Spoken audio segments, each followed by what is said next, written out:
Thank you, Mr. Chairman, and congratulations to each of you on your nominations. Ms. Berner, I do want to come to you. There's been much discussion about your work as General Counsel at the SEIU, and I am the top Republican on the Human Rights and the Law Subcommittee. We put a lot of work into looking at the human trafficking, the sex trafficking, sexual assault issue. And Senator Gillibrand and I just recently in the last year passed a piece of legislation, the Speak Out Act, which would disallow pre-dispute non-disclosure agreements in these cases of sexual assault. So I know that Senator Lee and Senator Kennedy have asked you about this issue, and I'm going to come back to you on it because it is extremely concerning to me.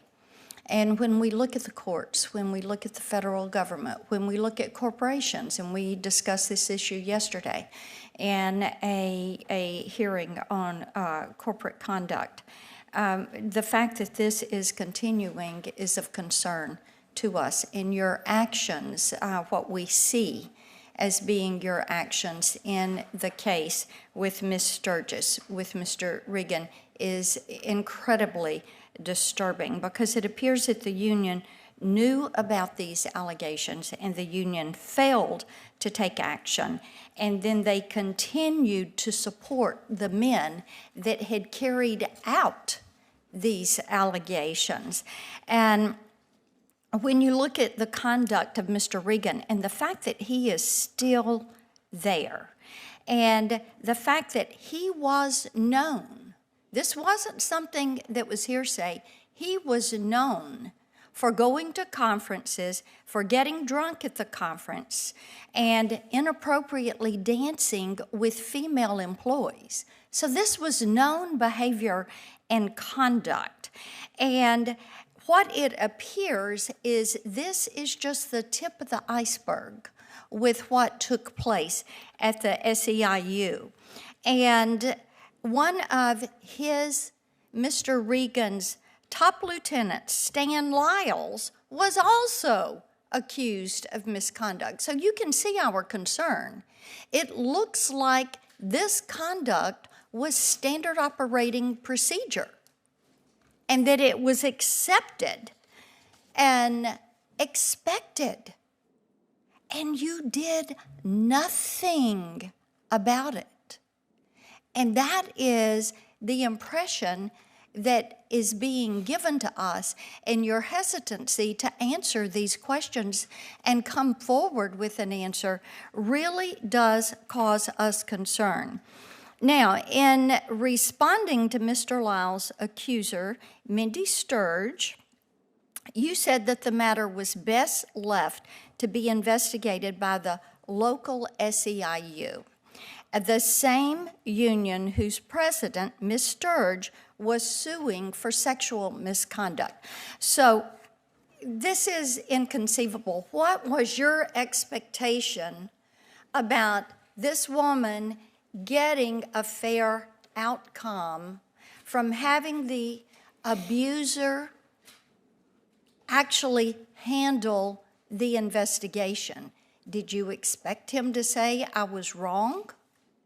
Did you expect him to handle it fairly?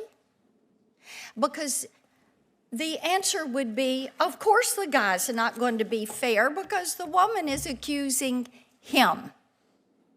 And this is exactly why we moved forward with cleaning this process up.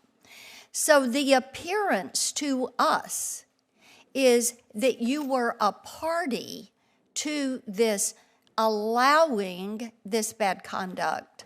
And it causes me pain to think that at a time when we're trying to get to the bottom of what's happening with this sexual assault, with these sex trafficking rings, that you as a judge would sit on a federal bench and a woman who is coming before you to have justice would not be given a fair shot at that justice. So do you regret this?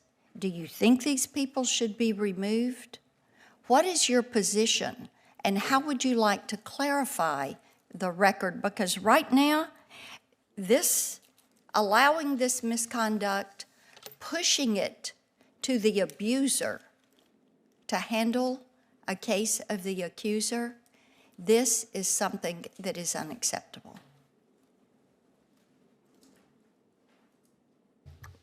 Senator, I have dedicated my career to representing women and families, and I take every allegation of sexual assault and sexual misconduct seriously, whether levied at my client or whether it is an allegation. This is a stock remark, and Mr. Chairman, I know I'm over time, but we have got to get to the bottom. Senator, I'm Yes. going to give her the right to complete her answer. Thank you.